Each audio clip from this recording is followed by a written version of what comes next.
उनियारा उपचुनाव थप्पड़ कांड से जुड़ी हुई बड़ी खबर आपको बता दें, जहां निर्दलीय प्रत्याशी नरेश मीणा को पुलिस ने गिरफ्तार कर लिया है। सबसे बड़ी खबर ये आपको बता रहे हैं इस वक्त की, जहां एसडीएम को थप्पड़ मारने के बाद बड़ा बवाल बीते दिन हुआ था जब मतदान हो रहा था। समरावता गांव के देर रात को हुई थी आगजनी की घटना। एसडीएम की गाड़ी को आग के हवाले कर दिया गया। एसडीएम को थप्पड़ मारने पर बाड़मेर अधिकारियों कर्मचारियों पर पेन डाउन की हड़ताल भी की गई। लेकिन सबसे बड़ी खबर इस पूरे मामले को लेकर अब की पुलिस प्रशासन ने अब नरेश मीणा को गिरफ्तार कर लिया है। तो राजस्थान उपचुनाव को लेकर ये बड़ी जानकारी आपको दे रहे हैं और इसी खबर पर ज्यादा जानकारी के साथ फोन लाइन पे जुड़ चुके हैं हमारे संवाददाता सुरेंद्र सिंह सोनी। सुरेंद्र, क्या कुछ जानकारी इस पूरे मामले को लेकर? वीडियो भी हम लगातार दर्शकों को दिखा रहे हैं जिस तरह से एसडीएम को थप्पड़ मारा गया, लेकिन बड़ी खबर यही कि अब नरेश मीणा को गिरफ्तार पुलिस की ओर से कर लिया गया।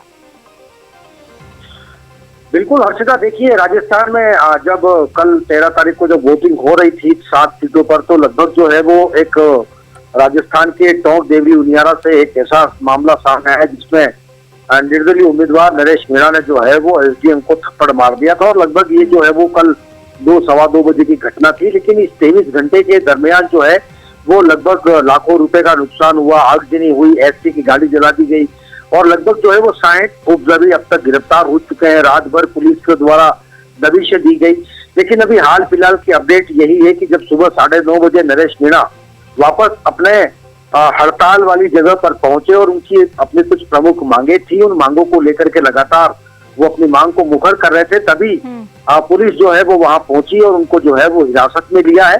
और सबसे खास बात ये कि देखिए जिस तरीके से कल नरेश मीणा को पुलिस ने जो है वो गिरफ्तार किया था, लेकिन उनके कुछ समर्थक जो है उनको छुड़ा करके ले गए थे।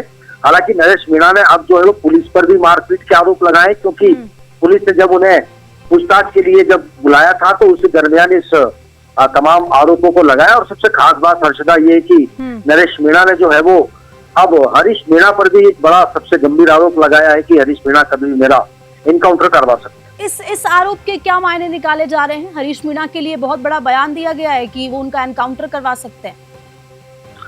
बिल्कुल हर्षदा, देखिए सवाल बड़ा महत्वपूर्ण इसलिए हो जाता है कि क्योंकि देखिए राजनीति के अंदर क्या होता है कि सिर्फ संभावनाओं का खेल जताया जाता है कि राजनीति में कोई एक तरफा ये कहा नहीं जा सकता है कि कौन बहुमत लेकर के आएगा, कौन लेकर के नहीं आएगा। लेकिन इस टोंक देवी उनियारा सीट पर जब नरेश मीणा कांग्रेस से टिकट मांग रहे थे तो जो है वो हरीश मीणा के कहने पर जो है वो नरेश मीणा का टिकट कटा गया था। तब से उनकी अदावत जो है वो काफी लंबे समय से चल रही है। अदावत हरीश मीणा और नरेश मीणा की पहली अदावत या स्टार्टिंग की अदावत नहीं है हर्षदा, ये अदावत कई सालों से है। जब हरीश मीणा जब राजस्थान के डीजीपी थे तब से लेकर के जब हरीश मीणा कॉलेज यूनिवर्सिटी में छात्र आंदोलन करते थे तभी से इनकी जो है वो आपसी मुठभेड़ जो है वो लगातार चलती आ रही है। लेकिन एक सबसे बड़ा बयान ये है कि हरीश मीणा इनका इनकाउंटर करवा सकते हैं, यानी कि इस बयान के पीछे बहुत बड़ी सियासत छिपी हुई है। और सबसे बड़ी बात यह कि देखिए जिस तरह से वीडियो वायरल हो रहा है उसके बाद जो समर्थक तमाम नरेश मीणा के थे, कल पत्थरबाजी हुई, आगजनी हुई और पुलिस से जो पूरी भीड़ थी उससे छुड़ा के उनको नरेश मीणा को वो ले गए समर्थक। आज भी अब पत्थरबाजी देखने को मिली। जैसे नरेश मीणा को गिरफ्तार किया जा रहा था, गाड़ी में बिठाया जा रहा था, पत्थरबाजी पत्थर फेंकना शुरू हो गए तमाम समर्थक पुलिस पे। किस तरह से अब फिलहाल स्थिति समरावता में बनी हुई है?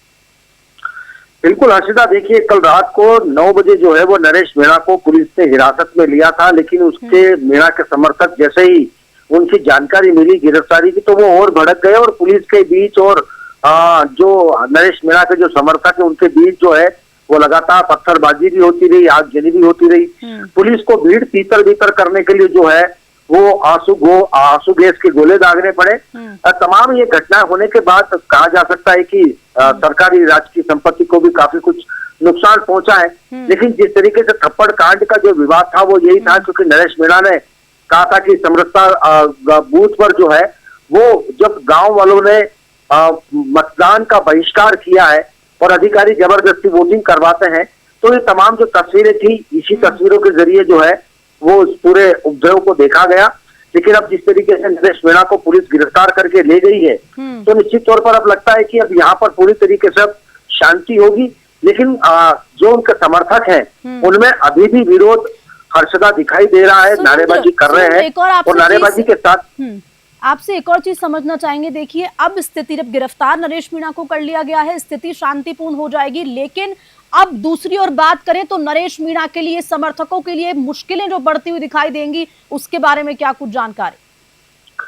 बिल्कुल हर्षिता, देखिए अभी नरेश मीणा को अभी लगभग जो है वो 5 मिनट पहले ही पुलिस ने गिरफ्तार किया है। उनके जो समर्थक हैं वो लगातार नारेबाजी कर रहे हैं, उनको मतलब पुलिस और उनको घेरने का भी प्रयास कर रहे हैं कि नरेश मीणा को यहाँ से नहीं ले जाया जाए, और अगर नरेश मीणा को अगर ले जाया जाता है तो तुरंत प्रभाव से उन्हें जो है वो रिहा कर दिया जाए, वरना कुछ समर्थकों ने चेतावनी दी है प्रशासन को कि अगर नरेश मीणा को अगर नहीं छोड़ा गया तो हम जो है वो हाईवे को जाम करेंगे। इसी के साथ साथ अब आप देखिए कि ये जो थप्पड़ कांड की जो गूंज है वो पूरे राजस्थान में इसलिए गूंजती हुई नजर आ रही है क्योंकि राजस्थान आरएस एसोसिएशन के तमाम जो आला अधिकारी है, सैकड़ों की संख्या में, वो भी अब जो है वो हड़ताल पर उतर गए हैं, क्योंकि जिस तरीके से दगा अब ये पूरी आगजनी जो है हर्षदा, पूरी राजनीतिक मोड़ के साथ साथ जो है वो जातिगत मोड़ भी ये पूरी तरीके से ले चुकी है। क्योंकि अगर नरेश मीणा का यही कहना था कि अगर वो किसी भी जाति का होता तो मैं जरूर थप्पड़ मारता, लेकिन यहाँ पर देखिए कि जाट और मीणा हमेशा से उनकी अदावत बहुत पुरानी रही है, तो अब इसको राजनीति के साथ साथ जो है वो चोला भी पहनाया जा रहा है। अब इस पर कितनी बड़ी सियासत होगी, क्योंकि निश्चित तौर पर इधर से नरेश मीणा के लिए मुश्किलें हर्षदा इसलिए बढ़ जाएगी क्योंकि कांग्रेस ने पहले से ही उन्हें निष्कासित कर दिया है। बीजेपी के लिए लगातार वो बगावत कर रहे थे, इधर से हरीश मीणा से भी वो बगावत कर चुके हैं। इसी के साथ साथ अगर हम बात करें किरोड़ी लाल मीणा के सबसे खास शागिर्द कहे जाने वाले नरेश मीणा अब कुल मिलाकर के इस महाभारत के युद्ध में पूरी तरीके से अभिमन्यु की तरह जो चक्र में फंसे हुए हैं, तो मुझे लगता है कि आगामी तस्वीर किस तरीके से होगी, क्योंकि कोई बयान, कोई रुख सामने आया किरोड़ी लाल मीणा का? जी, किरोड़ी लाल मीणा का कोई रुख सामने आया? किरोड़ी लाल मीणा का आपने जिक्र किया यहाँ पर। देखिए, किरोड़ी लाल मीणा ने अब तक इस पूरे प्रकरण पर सिर्फ और सिर्फ खेद जताया है। उनका एक ही बयान आया था कि ये जो भी कांड हुआ है उसकी हम पूरी निंदा करते हैं, इस तरीके से कांड नहीं होना चाहिए, दोषियों को सजा मिलनी चाहिए। यानी कि अब पूरी तरीके से हर्षदा पूरा मामला जो है वो यू टर्न लेता हुआ नजर आ रहा है। लेकिन देखिए, राजनीति है, राजनीति के अंदर सारे दाव पे आजमाए जाते हैं। अब नरेश मीणा को विधानसभा में भी टिकट मांगा था, तब भी नहीं मिला था। इसके अलावा लोकसभा में टिकट मांगा, तब भी उसको टिकट नहीं मिला था। अब नरेश मीणा के सामने एक ऑप्शन था कि वो निर्दलीय तौर पर उपचुनाव में भी उसने टिकट मांगा था कांग्रेस पार्टी से, लेकिन कांग्रेस पार्टी ने दरकिनार कर दिया। अब लगातार जो आरोप प्रत्यारोप का दौर है, अब ये किस तरीके का रूप लेगा हर्षदा, इसको देखना बड़ा दिलचस्प होगा। लेकिन कुल मिलाकर के ये है कि मुझे लगता नहीं है कि मामला इतना जल्दी ठंडा होने वाला है, क्योंकि पूरे राजस्थान में आरएस एसोसिएशन ने भी जो है वो नरेश मीणा की गिरफ्तारी को लेकर के अपना आंदोलन तेज कर दिया है। कई अधिकारी जो है वो विभागों में ड्यूटी पर नहीं पहुंचे हैं। तो मुझे लगता है कि हो सकता है कि ये जो आरएस एसोसिएशन का जो धरना है इसकी उसकी टाइमलाइन बढ़ सकती है। इसके अलावा जो इनके समर्थक है वो आगामी क्या रूपरेखा तैयार करते हैं हर्षदा, इसको देखना दिलचस्प होगा।